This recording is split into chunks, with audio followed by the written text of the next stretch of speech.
Welcome to Staring into the Abyss. I'm your host, Richard Gerlach. With me, as always, is Matt Brandenburg. What up? Vitlame Mist. Heyo! And the Ku Kluxes found the newest Michael Patrick Hicks book, and he's no longer with us anymore.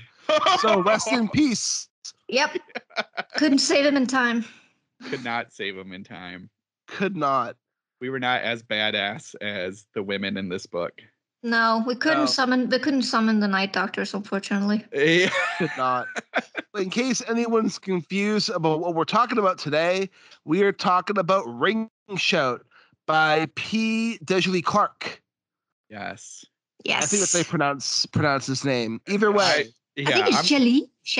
Djèlí? It might be Djèlí. Yeah. P. Djèlí Clark. That makes sense, actually. Yeah, I think I was reading his little bio in the back, and I think he spent a lot of time in Trinidad and Tobago, so that sounds about right. Yeah. Mm-hmm. But I could be wrong, and I apologize if you're listening. I am terrible at I listened to the audiobook, and I think that it was pronounced like that. Okay. How was the audiobook? The audiobook was amazing. Perfect. Yeah, this book is a lot of fun. Oh, man. So fun. I loved it. I loved it too, and we're gonna definitely get into a deep dive in this discussion. But we also like to give a rundown of media we've consumed this week, and I'm assuming everyone's caught up with Peacemaker. Yes. Oh no! No, Vitlame. Dang it! I missed it. I should have been #MeToo.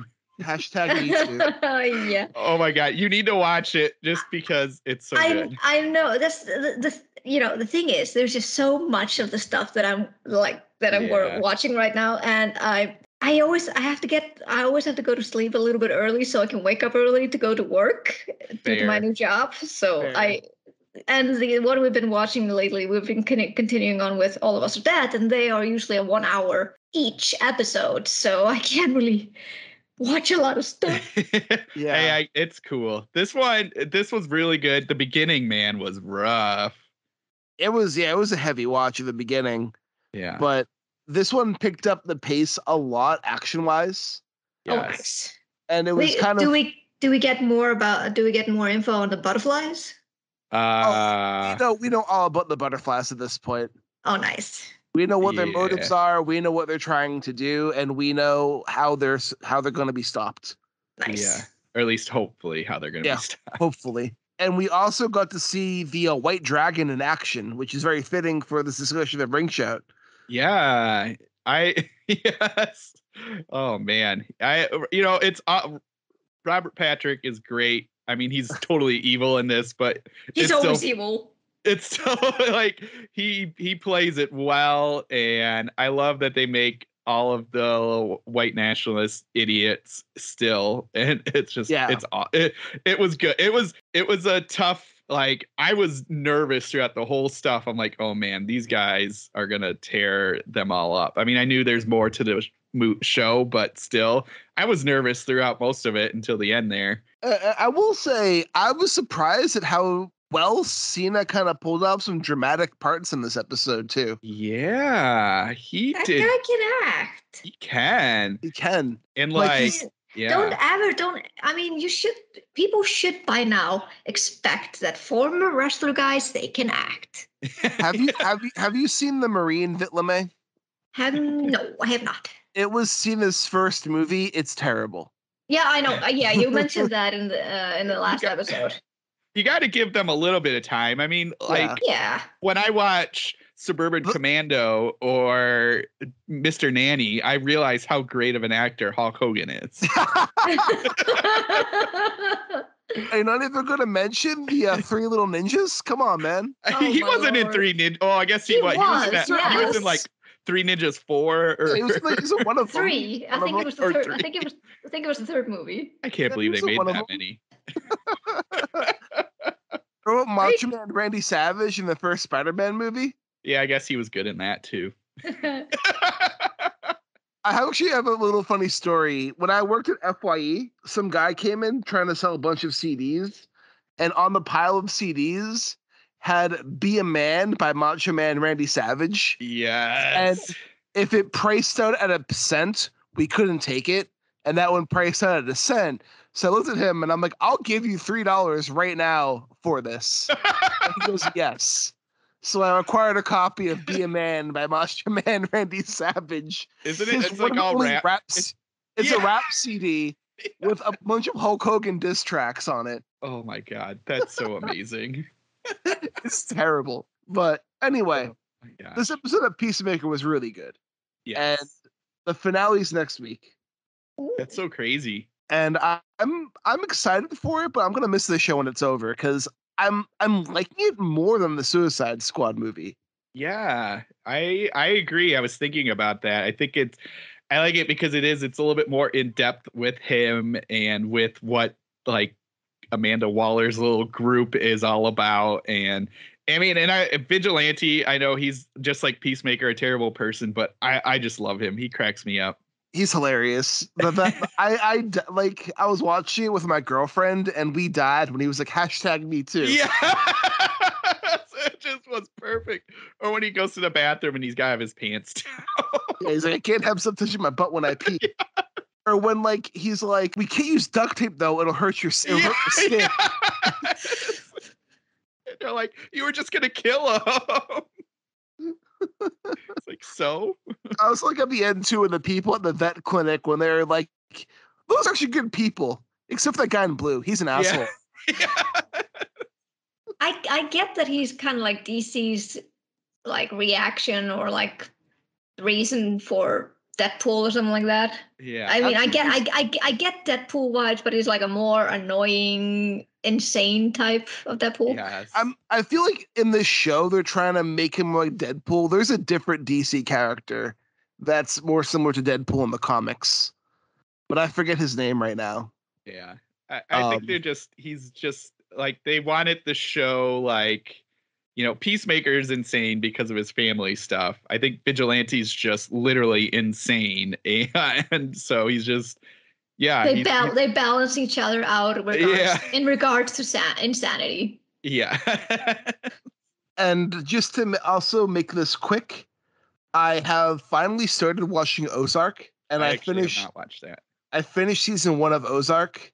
This show's fucking intense. What I've heard. It's really good. It takes a little bit to get going, but holy fuck. Is it sci-fi or? It is crime. Oh. I the best you could compare it to. I feel it's kind of a bad comparison, but Breaking Bad would be like the best comparison I could think of. Yeah, because it's all about pills, right? Money. It's about money laundering. Or money. Okay, that works too. It's about this guy who he is working. So the first episode, I'll spoil the first episode.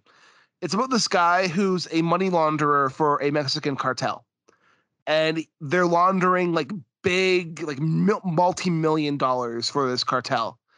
And one night, him and his partner agree they're going to start a new firm to create a shell business to continue their laundering. Then one night, they both get captured by the cartel, and they're tortured. And the cartel's missing $8 million, and our main character doesn't know why. And his friend and his friend's fiance are killed and dumped in buckets of acid to dissolve their bodies.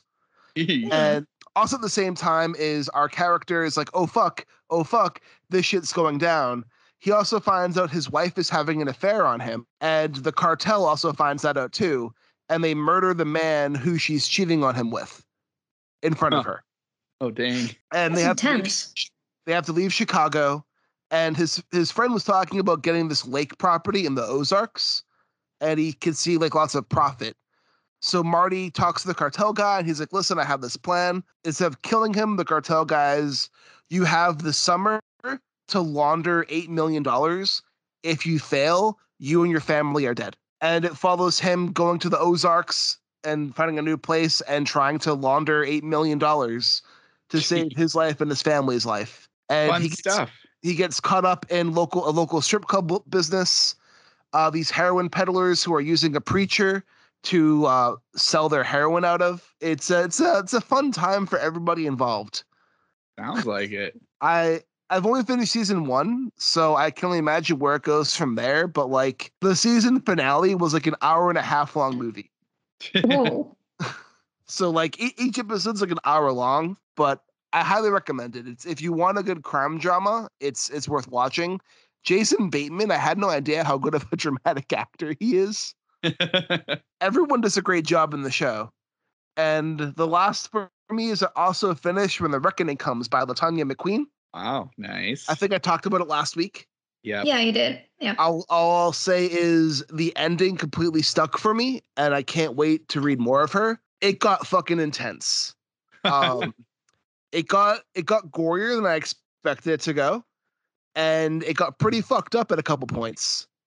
And if you want a good like horror read for Black History Month or any time of the year, but especially Black History Month, highly recommended. Awesome. And that's it for me. What about you, Matt? Oh man. All right. So let's see. First thing, I watched Nightmare Alley, which I know we talked about, so I won't go into too many details. It's good. It's a good character study. Bradley Cooper is great in it. Willem Dafoe is great in it. Everybody, Kate Blanchett is just amazing as always. Toni Collette kills it. Rooney Mara is great. So everyone's awesome in it. It's a great movie. It's a little long, a little bit longer than I thought it should be. And, the one thing I kept thinking about, and I figured it out this morning, is it reminded me a bit of There Will Be Blood, which, is this character study on somebody's rise and then fall and kind of their own things that cause them to fall. And that's the same concept here. Bradley Cooper's. Hey, Matt. Yeah. I drink your milkshake. Yeah. Bradley Cooper's not a bastard in a basket. He's a father murderer, though. This is true. Yeah, that does happen for sure. But I liked it. I thought it was fun. It was a neat thing. There wasn't as much carnival stuff as I thought there was going to be. There was a lot of talk when this first came out. People were like, "Oh, there's a lot of carnival stuff," and there was, but it felt like not as much as people made it sound. And I don't know. Maybe I was expecting more of that with Guillermo del Toro. It's definitely more one of his quieter ones. So I don't know. It was cool. It was decent. I think it's worth the watch. But again, it's long, so just be ready for that. Yeah, I feel like they could have probably edited it out maybe like 20 minutes and it would have been a bit smoother. There was just a couple scenes that I was kind of like, I don't think we need this scene. And yeah. But it was still, I enjoyed it a lot when I started. I liked it because it was refreshing. Like, yeah, I mean, I'm just tired of the CGI fest. This was something different. Which is funny considering Guillermo del Toro needed something like Pacific Rim. So, yeah, well, it's also funny me saying I'm tired of CGI fest, and I just bought 3 tickets to the Batman. Hey, that might not be all CGI stuff. The way it sounds, it's going to be pretty intense. So yeah, that's true. It's 3 fucking hours long, by the way. Whoa. Yeah, like I was gonna go see it with my girlfriend, and I was like. And I know like her attention span can kind of wane a little bit. And I'm like, hey, this movie is 3 hours long. And she's like, how about you go and we can watch it when I have a pause button? Yeah, I hear that. Oh, man. I mean, 3 hours. Yeah, that's crazy. I mean, the Nolan movies weren't that long. Right? Even. Yeah. Wasn't Dark Knight Rises close to 3 hours? Maybe, yeah. Maybe. I think. They probably had to because it's kind of a retelling of A Tale of Two Cities. Yeah. But yeah, no, guess how much 3 tickets cost me for the Batman? For that, like $100. $51, but yeah. Holy crap! Wait, did that movie? Is it already out? Comes out March 4th, but I got tickets for March 3rd. Good deal. Yeah. I need to check something. I think $53? Yeah. Yeah.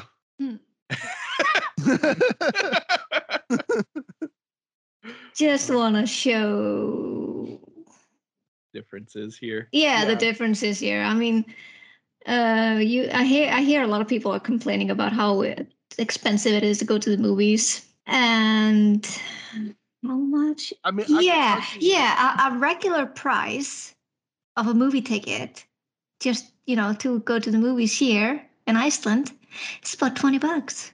Yeah, that's about. That's. Yeah, that's a lot. And when I was living in China, the average price was like $7 a ticket. Yep. So I'm like, Yeah. I mean, you really good. Yeah, well, I mean, I don't know if Iceland theaters work the same, but I know American theaters don't really make money off of the movie tickets themselves. Yeah. So they jack up the prices of concessions. Oh yeah, it's the same. It's the same here. Easily pay like over $100 just to like see a movie with a few friends. Oh yeah, it's the same here. Shit. But it's basically like here in Iceland is like the most attractive entertainment here. You know, we don't have a lot of things to do here. So what people usually do is go to the movies. And people are like, even though the price is really high, we're like, oh fuck it, it's a good movie that we're gonna sit for 2 hours. We don't care. Right. Anyway, I'm sorry to interrupt you, Matt. What else you were gonna say? It's all good. I think the only other thing I'll bring up is I'm reading Adam Neville's Last Days. This is awesome. About halfway through. It's kind of like a proto Archive 81. This came out in 2011, and the basic idea is this documentary filmmaker gets called to do a documentary about this cult called the Last Days of Reckoning, and this cult, very similar to like a Jim Jones or Charles Manson, has a lot of stuff going on behind the scenes, and the cult's done. It was in the 70s. There was like a big raid in like 74, and the book is current day, and so he's got to go back and do all these interviews with the surviving members and go to all the places. This cult moved to a couple locations. I think it was in London, then France, and then it ended in Arizona.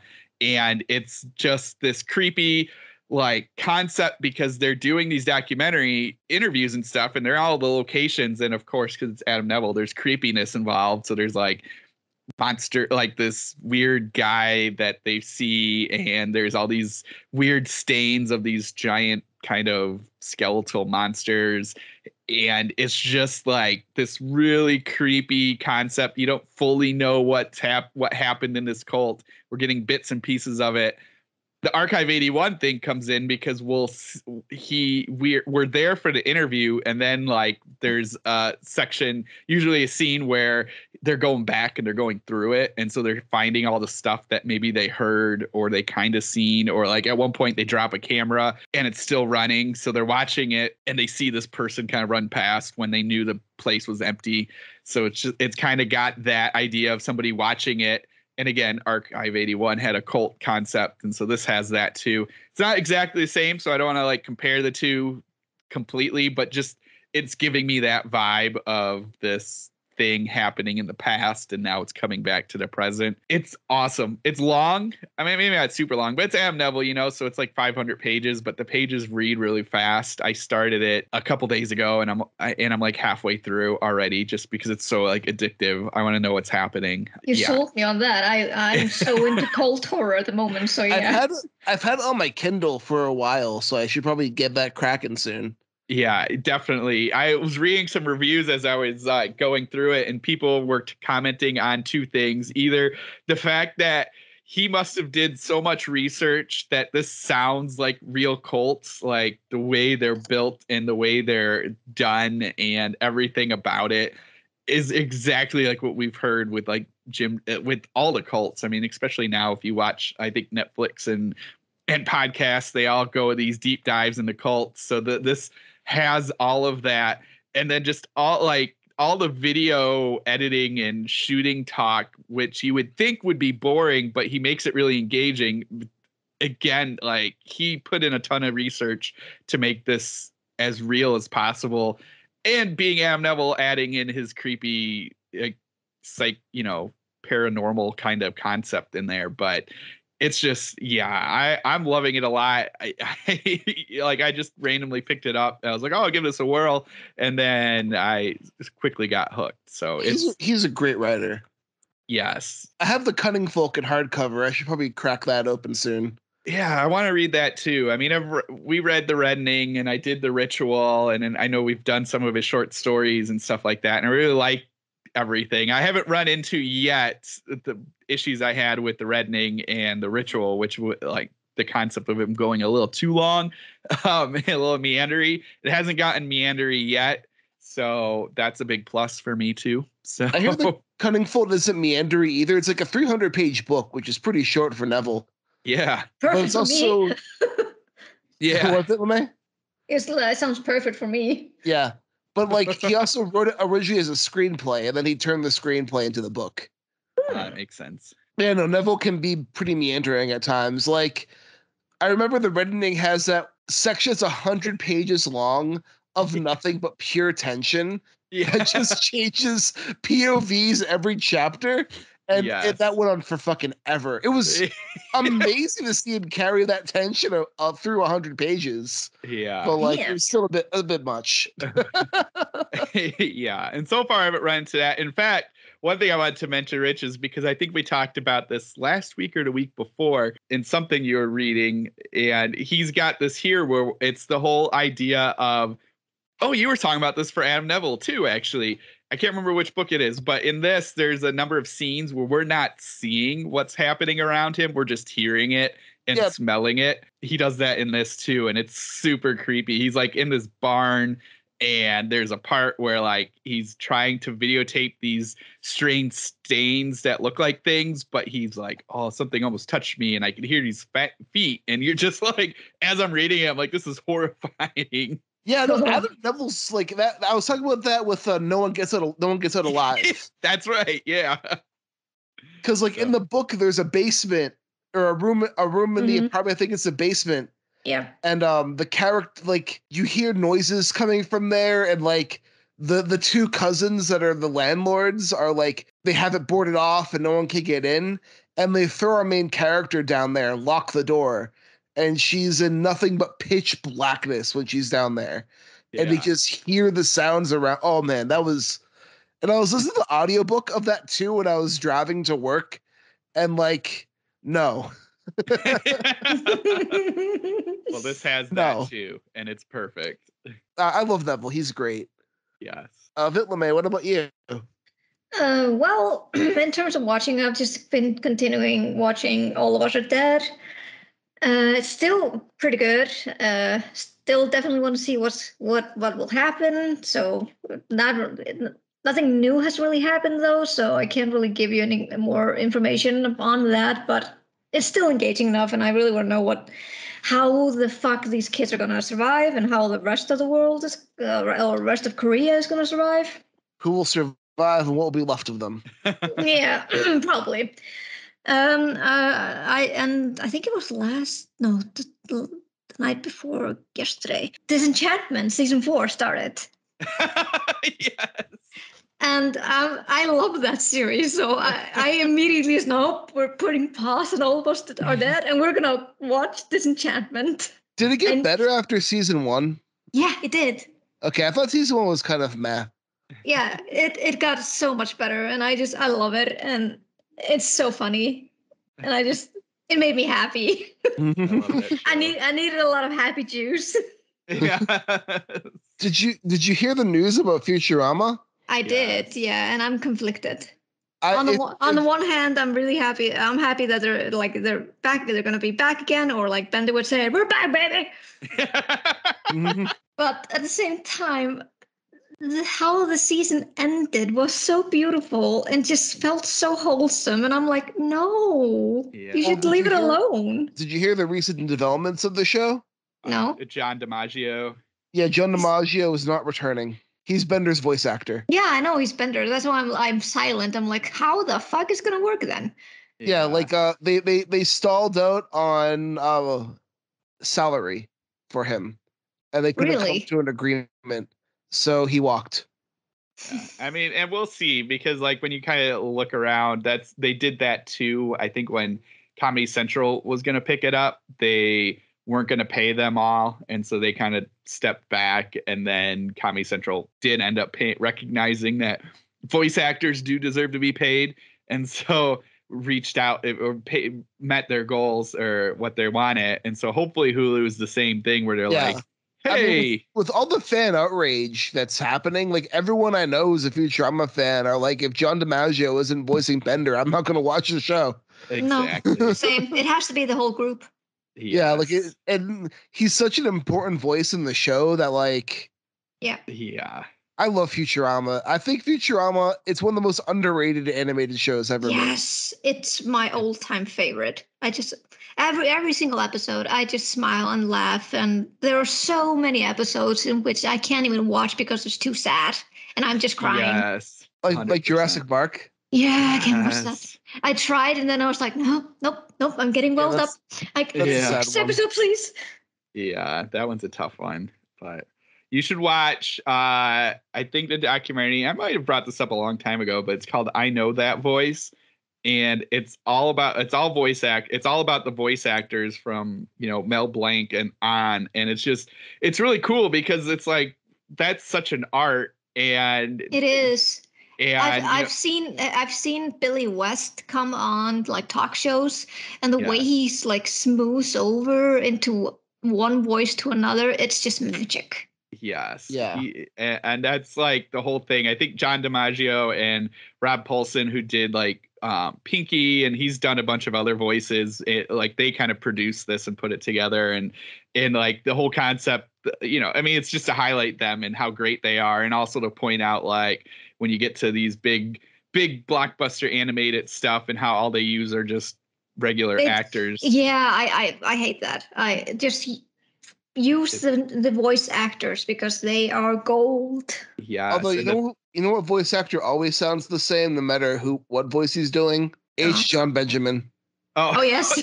Well, yeah. I mean, that's his gimmick. That's his gimmick. Yeah, that's like his gimmick. But yeah, no, it's really neat. I still love that voice. I would. I do too. Even though he would play like a villain, I would still be like, I love you. Have you heard his jazz album? No. His what now? Yeah, so look it up. It's called H. John Benjamin Jazz Daredevil. His first album is called I Should Have Learned to ... play the piano. Oh my god. It's a jazz trio album where he has a backing band. It's piano, bass, and drums. And he hired professional jazz musicians to actually like play. And then he tries to play piano with them. Oh my god. Oh my god. And he can't play piano. I'm going to listen to this today. That's so amazing. I'm definitely listening to this today. But in terms of reading, I finished White Smoke by Tiffany D. Jackson. Oh. It's a young adult horror. Nice. And I really enjoyed it. It was really, really, really good. It's like it's a haunted house story, but it delivers a nice twist at the end that I didn't foresee. But if I were to comp, with like movie titles, I would say kind of it's like Poltergeist meets The Boy. Oh. Mm-hmm. There's a doll in it? Not really, but like the concept of the boy is really there, though. Okay. It's like it lies hidden underneath the floors, basically. Ooh. And it was just, it was really great. The main character, I think her name was Marigold. It's told in her perspective, and she has this kind of a like phobia with bed bugs. And she always like whenever she is like worried about bed bugs, she always comes up with like these facts about bed bugs. And believe me, I didn't want to know any of it. And I'm like, nope, this is not something you should fixate on. Like, please move on. This is horrible. And she gets like these genuine panic attacks, and they were really relatable. I was like, when I was listening to it, I listened to the audiobook. I just felt like, I had to. I was listening to it while I was at work, and I had to stop at one point and just like take deep breaths because I was feeling the panic attacks. So I was like, I've been there. This sucks. Oh wow, that sounds wow. Yeah, it's really intense. And she also like Tiffany managed to create like this really great annoying sibling. In like a younger sibling that it's part of the family but kind of not, like it's like step sibling, and she's kind of like the root of the haunted house thing, and she managed to really bring that forth, how annoying she was and the reason why she was annoying and everything. The dread in the story, like how she managed to build up the tension with the haunted house, it was fantastic. I just loved how she managed to put like this onomatopoeia in it. Like every time the door would creak, the narrator would really bring it forth, like going like, and I was like, oh, this is horrifying. I got like chills whenever that happened. Like if a door creaked like that, I'm like, no, I'm going. I'm out of here. But the only bad things that I felt the ending was a little bit rushed. I felt like it didn't have that much of a conclusion. But maybe that's just me. Maybe I just felt it because I was listening to it and I couldn't have both of my headphones in my ears, so maybe it has something to do with that. But I really enjoyed it, and I really definitely recommend that people should check it out, especially for Black History Month. Who was the author? Tiffany D. Jackson. Hey, that sounds sweet. It's really good. I'm going to go see if my library has it. Mm-hmm. I definitely recommend it. Then I'm almost finished with Grady Hendrix, the Final Girl Support Group. Sweet. How is that? It's okay. I definitely feel his other stories are better. Like I really enjoyed Horror Store and the Southern Book Club's Guide to Slaying Vampires. God, it's such a long title. I really like that because both of those characters, were again he likes to write in the first person perspective, and both of those characters from Horror Store and the Vampire Story, they were more, how should I say, sound of mind. Like they weren't really, it didn't feel like it had like an how should I say, not unrelatable, but like you didn't know if you could trust this person's perspective or not. Yeah. And in this case, in the Final Girl Support Group, it's basically about the final girls. And you can definitely expect that they come with trauma after what kind of ordeals they dealt with. Yeah. And you can definitely feel that in the stories that you can't really know for sure if you can trust the narrator's instincts. So she has this paranoia about who's coming after her and stuff, and we don't really know. And I guess that's also kind of the point. But I still feel it kind of felt jarring to me. Yeah. But I really like how it is it's connecting to the original slasher movies. Like all of the final girls, they're basically a fictionalized character from the original slasher movies. Oh, that's awesome. So yeah, you have the survivor from Halloween. You have the survivor for I think Texas Chainsaw Massacre. You have a survivor from Scream and Freddy Krueger, and it's really fun to read, especially cool. Yeah, especially when he gives us this kind of list tidbits about what happened in the movies, and you're like, oh yes, that movie. All right. So you get like this kind of entertainment from it, but so far. I'm listening to the audiobook, so I have like 3 hours left of it. But I mean, I'm enjoying it, but not as much as I enjoyed the other ones. I will say, We Sold Our Souls for Grady Hendrix is a really good book. Yeah, I have that in my library. And one other book I like a lot. I need to get the name for it real quick. Okay, the author's name is Daryl Gregory. I don't know if you've heard of him or not.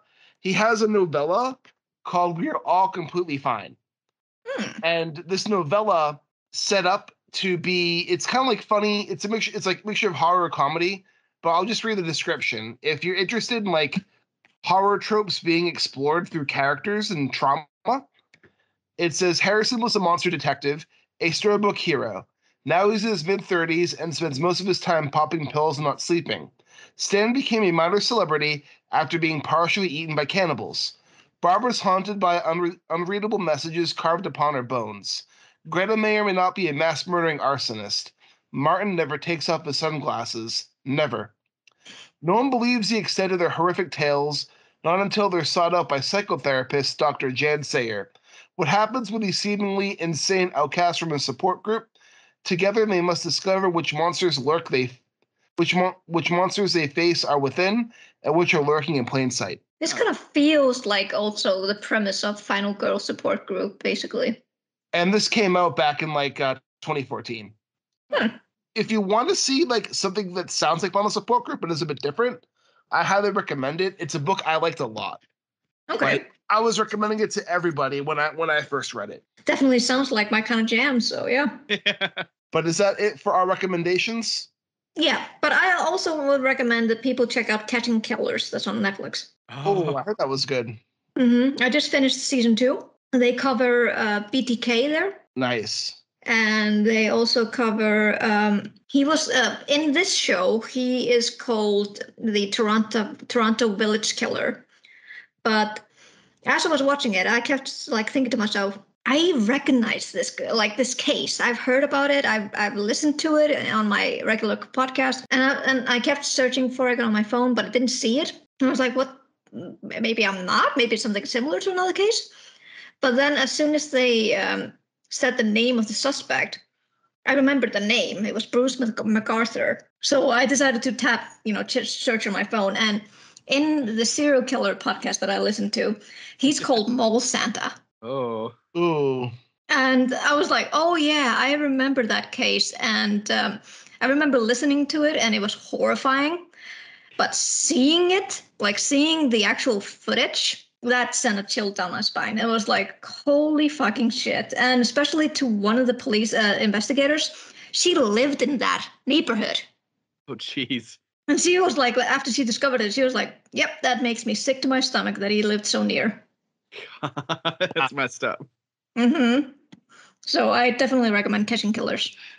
All right. Well, speaking of catching killers, those Ku Kluxes are pretty fucked up, right? Oh, yeah. They are. So Ring Shout was this is a book I wanted to read for a while, so I felt this was a great time to kind of add this book to the pile. Yeah. Oh, yeah, definitely. And what are your thoughts of this book? I had a blast with it, and it read really fast. I loved it. For a 170-page novella, I was done with it in a day. As Hunter Shea would say, it's a one-poop book. True. I can tell, because I didn't read it in my Kindle or anything. I listened to the audiobook. And the narrator, her name is Chaney Waters. She was amazing. Yeah. She did the voice is different. She changed her voice. She made it feel like I was watching a movie. Yeah, I kept thinking I kept why isn't this a movie already? Because this is fucking awesome. Yeah, because I think last week you had mentioned that you were about halfway through and you said, "Oh, it feels like a movie." And reading it, I 100% agree. I was like, this feels just like it should be a movie. It needs to be a movie. It has all the great elements in it. I wish it was longer. True. I want more. Yeah, well, and we can get to the ending in a little bit, but the ending teases something. It does tease something. It does, yeah. I read the short story that is accompanied to Ring Shout. What? Night Doctors. I didn't know that. What? You can find that in the Nightmare magazine. Oh, snap. Snap. I'm gonna have to look that up because I want more. This for like we said, for this being a 170-page book, there's so much in this that is just, and what's cool is there's a lot in here, but you know it all. And so you're not having to be I want to, there's too much and I don't get it. It's no, there's everything is in here. Just you're given enough to understand the Night Doctors. There's no info dumping there. Yes, exactly. The aunties, you know who they are, but there's more tied to them, and so you want more of that. But this story doesn't need it. He gives you enough to be here it is. Use your imagination, and have fun with it, and that's exactly what this is. I really liked how he built the Ku Klux's mythology in the book. Yeah. Mm-hmm. I love the transformation. It was amazing.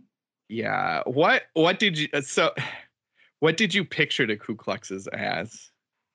I kind of picture them as, well, they disguise themselves as humans. Right. But when they're the monster. I kind of felt like they were kind of like these hound type shapes, but like big hounds. Yeah. Still kept the Ku Klux like hood pointy ghost face thing in the front. Yes. Black with like this like black mouth underneath it to like consume. Yes. Bitmay, what did you picture? I felt similar, but the thing is, he didn't jumble them all together. Like they were all of different shapes. They all look different. They were different sizes. Like I think one didn't say like one had like 6 eyes. Mm-hmm. Yeah. Like they all were a bit different, but I pictured at least body wise to have them all like be a hound type body shape. I pictured them more like the white creature in The Empire Strikes Back, just a more terrifying version of it. Oh, so like all hairy and Yeti like. Mm-hmm. Interesting. I kept thinking of the alien things from Pitch Black. Oh shit! Yeah, that's see that. Yeah. Just because of the again, they talk about the hood. I guess we should describe a little bit of what happens or what this book is. True. So we always do this. We always go straight in, and then we're like, "Oh wait, people might not know what we're talking about." Basic premise: this is set in the 20s or 30s, right? It's after World War One. It's during Prohibition times. Yep. Yeah, so it would be the 20s then. Mm-hmm. 20s. I got confused on the date because like they mentioned the 1940s in one point of this, and I was like, I thought this was the 20s, and then it threw me off. Yeah, I just know it was because Chef was in World War One. Mm-hmm. And she kept talking about being in France and in the trenches there. So that time, this was in Macon, Georgia, and there we follow 3 ladies who are KKK hunters, basically, but more specifically Ku Klux hunters, which are these monsters disguising themselves as the KKK. And that's a very, very basic premise. There's a lot more happening, but just to give you the ideas, like it's following these 3 hunters.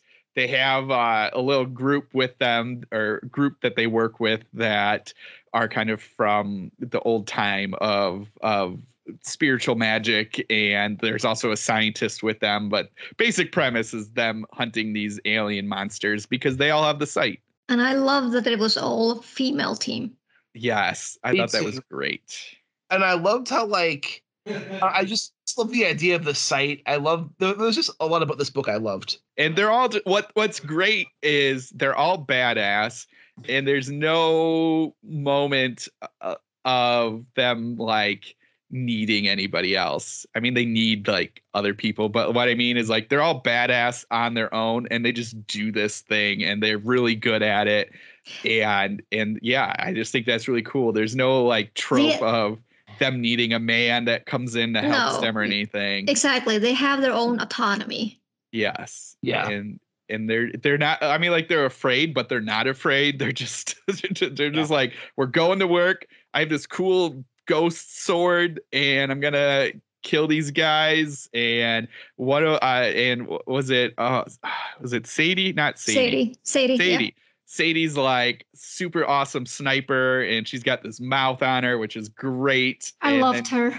You got Chef, who's this World War One like explosions expert, badass with a knife. And they're just like, hey, we're gonna just start taking these people out, and it's just so cool. I love this. There's like one part in the action scenes are so vividly written too. Yes. But I love the one bit when like I forget, it was our narrator. They were being attacked by the Ku Kluxes. Yep. And as soon as the jaws clamped down, they didn't feel the bite, and they realized that it bit onto the sword. Yeah. Mm-hmm. Oh, that was a good scene. That was it was super cool. Yeah. It was really good. Yeah. I also just loved the villains, not just the Ku Kluxes, but also Butcher Clyde. Yeah. I really love the description on him, and I just had this vivid picture in my head when Clark was describing him. And I was like, this is such an amazing villain. This is why it needs to be a film. Yes. He was a scumbag too. Oh yeah. It was absolute perfect. Like, and what I like is he does this great job of kind of like slowly bringing in all these like horror elements and these mystical elements. I mean, right kind of from the start, you know that there's these monsters in there, but for the most part, it's very grounded. And then slowly you get like, oh, there's this brother Clyde who's just made up of mouths. And again, the alien monster things we're talking about. And then you got the night doctors and you got this magic world where the aunties are at. And it's just like super awesome. And it doesn't feel out of place. It feels everything feels really connected. And it does it does entangled in a really professional way. Yes. Yeah, that exactly. Where like I was describing this to my wife and I was just like, you know, you're going to like this. There's going to be a lot of body horror kind of elements and just these monstery things happening, but it's so moved and it's so realistic in a way and everything ties together that it's like you're not going to, you know, be just reading this monster story. What I also really loved was the little add-on when she's bringing forth the sword and how it's connected to the centuries of all the Black people's suffering and their misery, and just how it all connected to her, the main character Maurice. I was like, damn, I got goosebumps whenever that part came.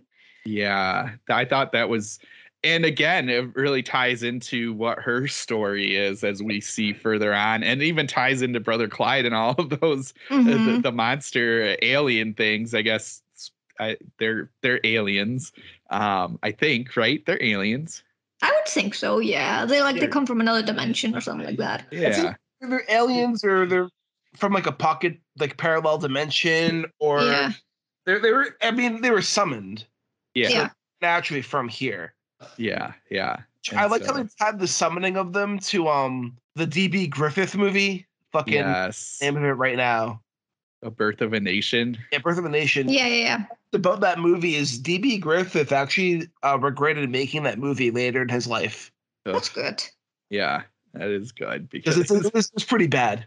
Yes, it's this book. I love the descriptions of that, how Clark wrote about how he felt basically through Maurice about that movie, and I'm like, yep, that's something I will definitely never ever set my eyes on. Yeah, it definitely, which I appreciate, is it will make you angry about a lot of things, and which helps with the cheering on of these women doing what they're doing, because throughout all of it you're just so mad, and similar to what I was talking about with Peacemaker, is there's parts where you're really like nervous even though you know they're badass, but you're still like, this terrible thing is happening and these terrible people are being terrible people, and you're like, oh, please don't let anything bad happen to these women. Yeah. Oh gosh, yeah, it's the way he tied in like history and everything in there and gives us just this cool like monster, this vengeance thing is just, I mean, I can't praise it enough. I know. I also love how this felt like an epic quest in such a short form as well. Yeah. It felt like a coming of age thing. Yeah, they're trying to get to Stone Mountain because something bad's going to go down in Stone Mountain. Yes. And I also love how like they tie in the wacky names the Ku Klux Klan gives themselves. Wacky monsters. Where like they're trying to stop the summoning of the Great Cyclops. Yeah. And like I just love how they kind of use the wacky names that the Klan gives themselves and turn them into like terrifying monsters. I absolutely loved the transformation or like the summoning of the Great Cyclops. It was horrifying. Oh god. And it made me picture, I don't know if you guys have seen Full Metal Alchemist Brotherhood. Oh god. But there is there is a homunculus whose name is Envy, and he usually appears in the anime as this kind of androgynous being who we don't know if he's a boy or girl. But then further on into the show, we get to see his true form, and it made me think of that. Yeah, it was. But like 1,000 times worse. I'm like, it's like the Envy version is like, a toned down version, and then when you see the Great Cyclops, you're like, nope, I'm noping the fuck out of here. Yes. Which it made me think of to not go back to Slither, but made me think of the Slither thing at the end when all the people are kind of melding together. Oh yeah. Yes. But again, and I love that too, because it's kind of like I was saying earlier, where it's this kind of, he slowly gets you into this really gross body horror thing. And like, by the time you get there, you're just like on board, but at the same time, so horrified. Yeah, so horrified. And if to pull another line from Final Guys, like if normies were reading this, like the way he eases the normies into like, oh yeah, we're gonna do this really gross thing, and at that point they're so invested, they're gonna love it. Mm-hmm. But if you were to just describe that scene to somebody that's not into a lot of horror, they're gonna be like, God, I don't want to read this. Yep. Definitely, yeah. That's and not only just that scene, but also the scene with the Night Doctors. That was horrifying. Oh yeah, that was great though. It was great, but at the same time, I was cringing so bad. Yes, not in a bad way, of course. I know cringing can be dealt with in a two-way street, but it's like body horror of the worst kind I've ever listened to, at least.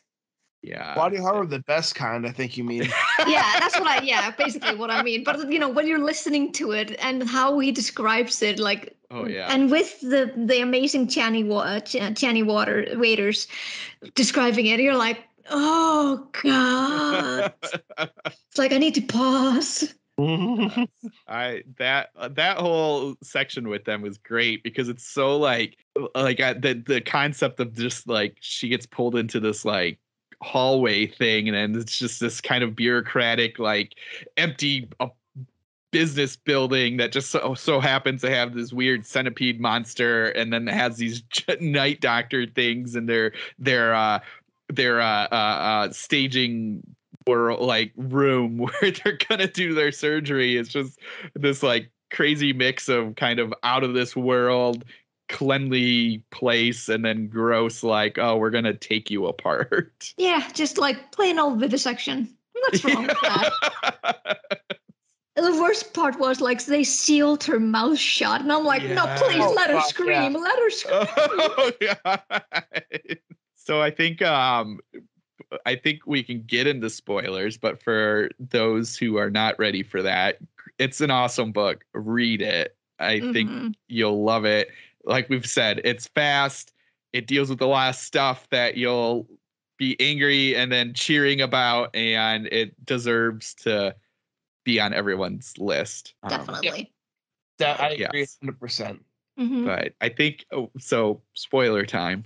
Yes. I really dug the idea that Marcy kind of, we get tied to the sword, has all the voices, but then there's also this little girl that she sees, and we slowly start getting dreams, and we peel back to what her background is, and basically the KKK came and attacked her family, and this is where she gets the sword.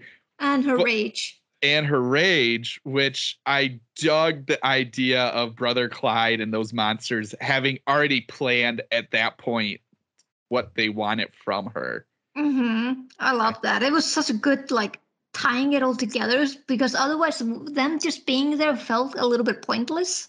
Yes. Yeah. So having her like being like the main thing for him, like it's kind of like the chosen one trope, but for all the worst reasons. Yeah. Yeah, exactly. It's kind of that twisting, because the one group thinks that they got the right person, and they kind of did, but then also the evil side saying like, oh, well, we're going to twist this to work for us in the end. So that, it's like awesome. awesome twist on that chosen one concept. I thought that was really great. And also listening or reading about that particular incident that incited her rage. It was horrifying to read. It was just it was a huge gut punch. Yes, massive gut punch.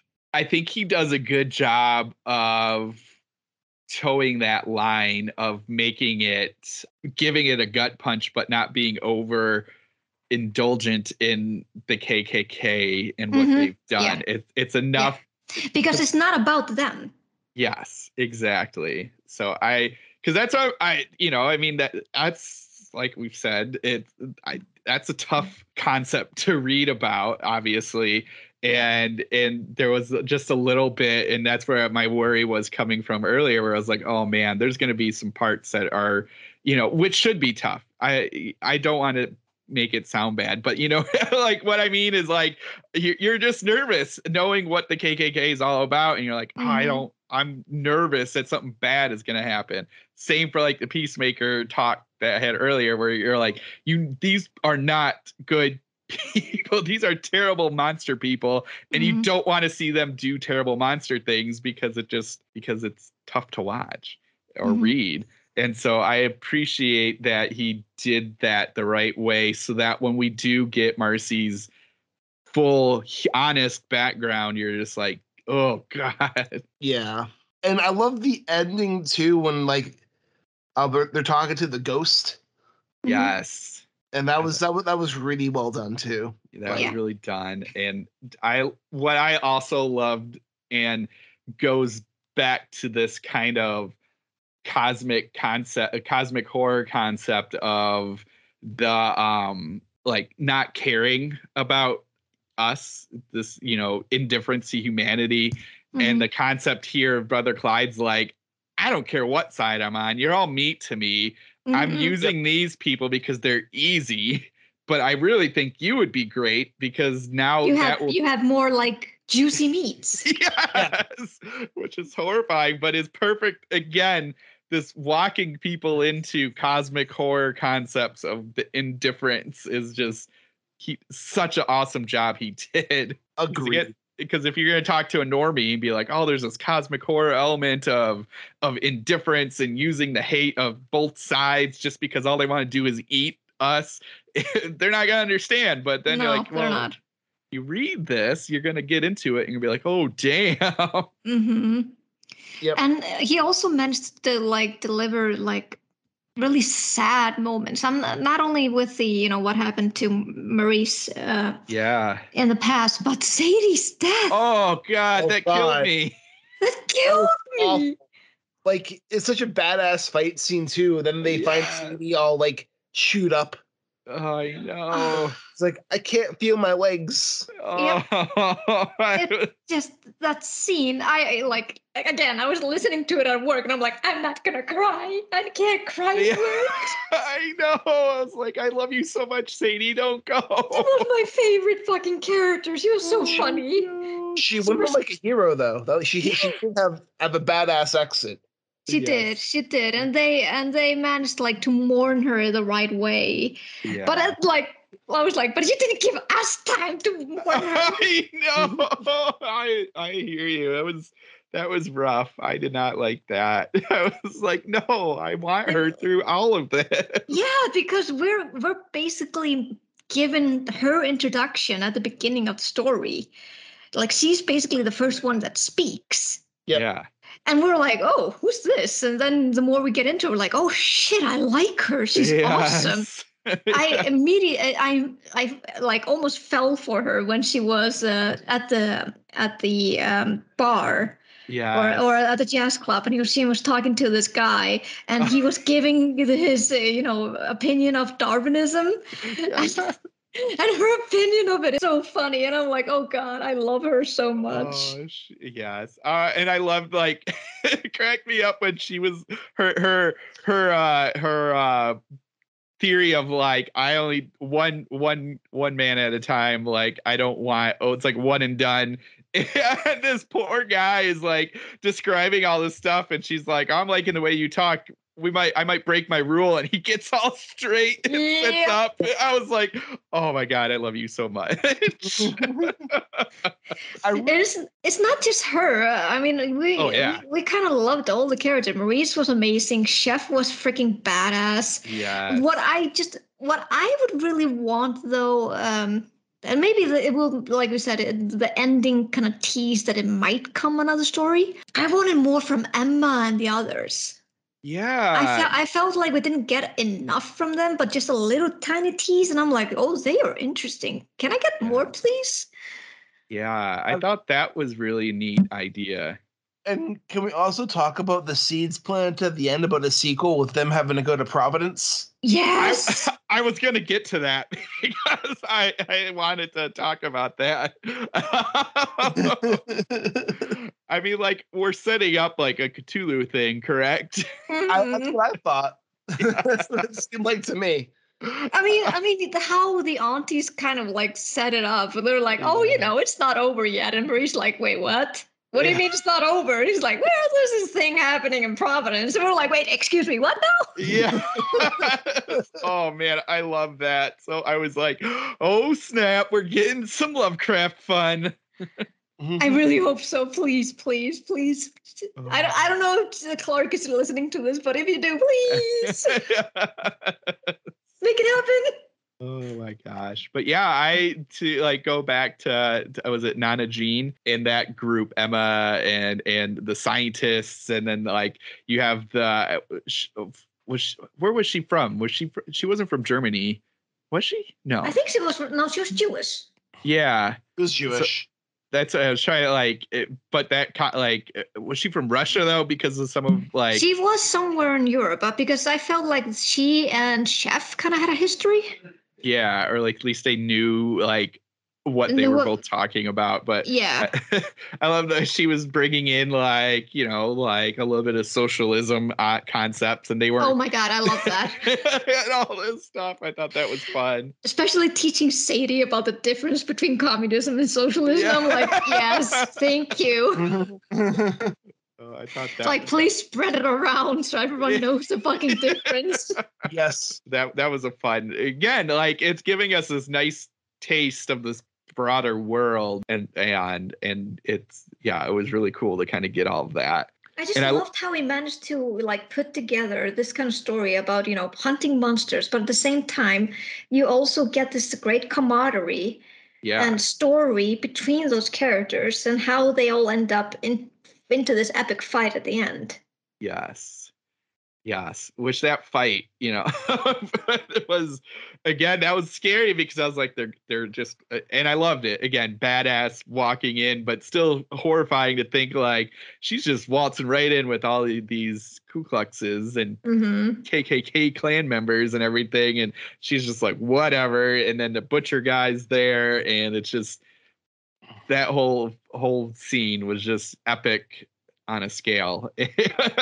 And they have this melty human monster. I also loved even though she managed to defeat Butcher Clyde and the Great Cyclops, you kind of we're kind of met with the same feeling that she had, like, oh, it's over.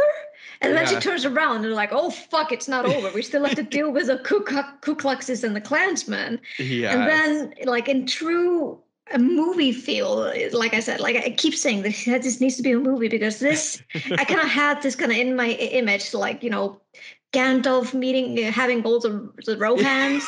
Yes. Coming down the hill, and the same thing happened in this. Like all the people, the war veterans, the people who were who had been meeting up with the Ku Kluxes and everything, they all came together and they all fought together, and it was just amazing fucking fight.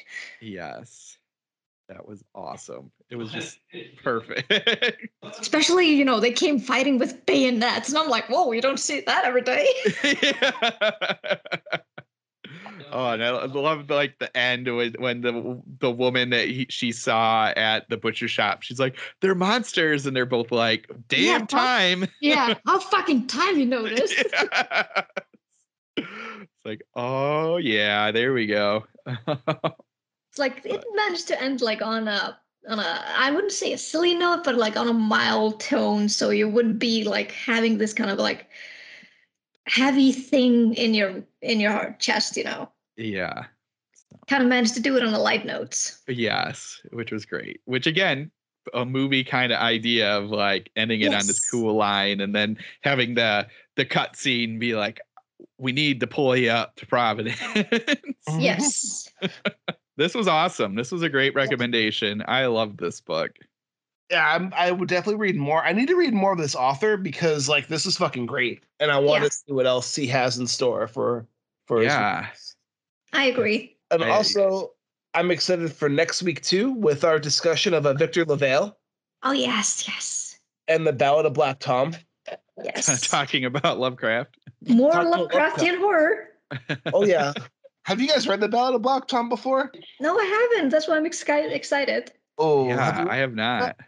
No. I'm excited to revisit it. I read it when it first came out. So like I'm excited to kind of see how I feel about my second time through. Well, I loved what story did we read of his? Up from Slavery? Yes, that was awesome. And again, that was a Lovecraftian style thing. So I love that he's what he's doing. So I'm excited. Yeah.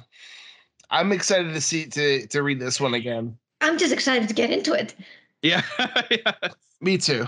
For our listeners at home, be sure to please give us a review on the different platforms this podcast is streaming on. We have also opened up Abyss for advertisements. So if you have a project up that you want to advertise with us, send us an email at intostaringpod@gmail.com, and we'll be happy to discuss rates with you. And Vitlame, where can our listeners get in touch with you? They can get in touch with me on Twitter at VitlameS and also on BookTube, where I have my indie horror review channel, Fanged Pipsqueak Reads. And I'm also on Book Talk on TikTok at VitlameMist. And Matt? I am on Twitter at BrandenburgDM. And you can follow me on Twitter at Rudy53088. And be sure to follow the podcast, Add Into Staring. And this is Richard Gerlach saying, keep staring.